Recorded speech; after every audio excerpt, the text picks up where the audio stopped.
anaitwa Wambua, Juda Wambua mule. Nilikuwa nafanya military police, jeshi. Mimi nikaona ni vizuri niendelee kulima, nisikae bure.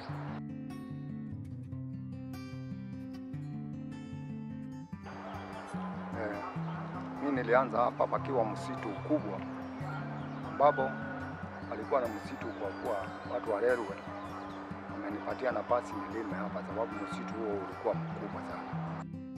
Hapo kaendelea kabanda mahindi ilikuwa mingi sana, ambapo hiyo mahindi niliiuza ndani ya kibira, kawa supply ya kibira.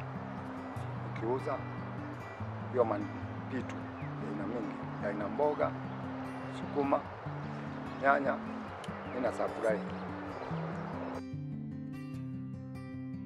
Naendelea kufanya kazi yangu hiyo, nikiendelea kulipiwa. Kuta mara imeshaipiwa, watu wanafeka na magunia. Hivyo serikali yenyewe inafaa kuangalia sisi kwa upande ya kazi kama hiyo tunafanya, kwa maana hatuna uwezo mwingine sisi. Ndani ya Kenya tukiendelea kukaa na kufanya kazi ndio kuongeza maarifa hata kwa mtoto ule umezaa, kitu wa maana sana.